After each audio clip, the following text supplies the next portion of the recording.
What's up, guys? Hope you're having a good day. So we finally got this new Kanye album, or should I say Kanye and Ty Dolla $ign album. Fire, Back to Me is amazing. Probably the best song on there. I've listened to that song, not even joking around, 15 times in a row. I just keep replaying it. That Jason Mewes sample from the movie Dogma is freaking hilarious.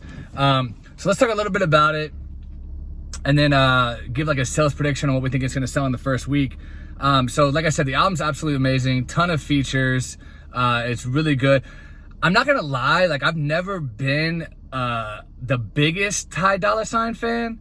I have liked him on some songs here and there, like Psycho with Post Malone, Backseat with Roddy Ricch. There's been a couple of songs where I'm like, wow, that's a fire song. But overall, I guess I've never really fully gotten into him. I've never listened to a full Ty Dolla $ign album ever. So this will be the first one. It's technically his album as well that I actually go all the way through with.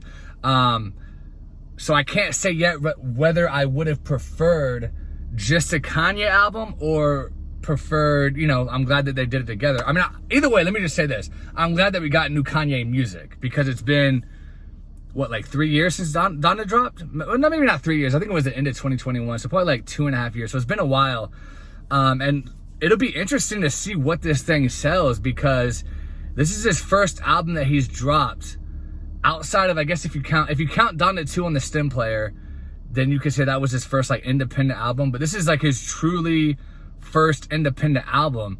And I read an article on Billboard where they were talking about like he was trying to find distribution, and that was one of the holdups because I guess because of the whole Jewish thing, people were not wanting to work with him. But let's be honest, when it comes to money, Jewish people will take your money all day long. If it's a good business move, Jewish people are not that picky about what your personal views are. They're about this. Let's just be 100% real. Jewish people are about money. So would not be surprised at all if even after all the Jewish stuff, it came out later. Because right now, I don't know. I'm going to be honest. I tried to do a little Google research on it. I'm not sure who distributed this album. But it wouldn't surprise me at all if it came out later that the owner of the label that ended up distributing this album, it's going to be independent, but whoever owns the label is Jewish or partly Jewish or something like that. Because let's be honest, Jewish people pretty much own or started every record label. Let me just say this. The Jews pretty much invented the music business. They didn't invent music, but they were the ones that figured out a way to monetize music. Let me put it that way. So Jews, man, they're really good with business. They're really good with like figuring out ways to like siphon money out of a situation, like with the stock market, with with owning rental businesses, all that kind of stuff. They're really good with numbers and stuff like that. So anyway, what is this thing gonna sell in the first week? Like I said, it's his first independent album, and it's also a joint album with Ty Dolla $ign. Now, we know that Kids See Ghosts with Kid Cudi, that was the other joint album that he had done. And also, let me not forget, Watch the Throne with Jay-Z. Watch the Throne, that was so long ago. That was a different time period where music used to sell a lot more. That one sold, I think, like almost 500K first week. The Kids See Ghosts album, which was only 7 songs, sold almost 150K first week. I think it was like 142 or 145, something like that, which is amazing for a 7-song album. And it got certified gold, I know that. And I know, obviously, Watch the Throne, I think it's like 5 times platinum, one of Kanye's highest selling. Now, Ty Dolla $ign, he's not really like a huge name at all.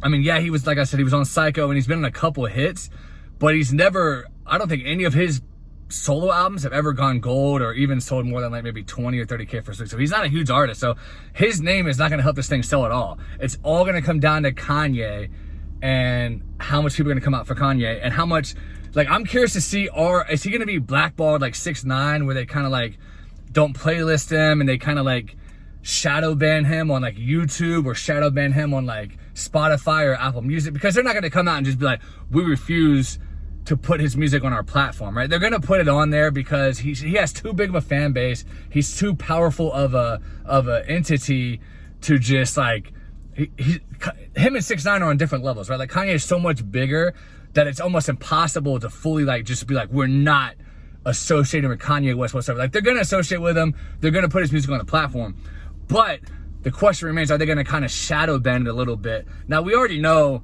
that the radio is probably going to be playing hardball a little bit. They're not going to play it. They're not going to be putting it on the radio, any of the songs, even if it's good, even if it's requested by people calling up on the radio station or whatever. I mean, I don't listen to the radio, but if it's still like it used to be, people used to call in, oh, play this, or call in and play that.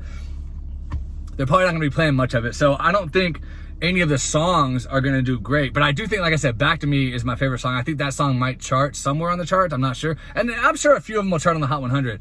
But overall, I don't see it selling buku numbers. You know, like Donda, I think sold, what was it, 350K first week. Jesus is King sold like 220 or 230 or 240, 250 in the first week, somewhere around there. I think this one might get to like 100,000, 120,000. Maybe 150,000. I don't see it hitting 200K.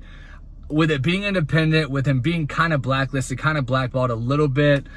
I think the streaming platforms are maybe going to kind of try to like shadow ban him a little bit, kind of like push him, like sweep him under the rug a little bit. I don't know. It'll be interesting to see, but that's what I'm thinking. Like, I think it'll hit 100K. I don't think it's going to sell under 100K.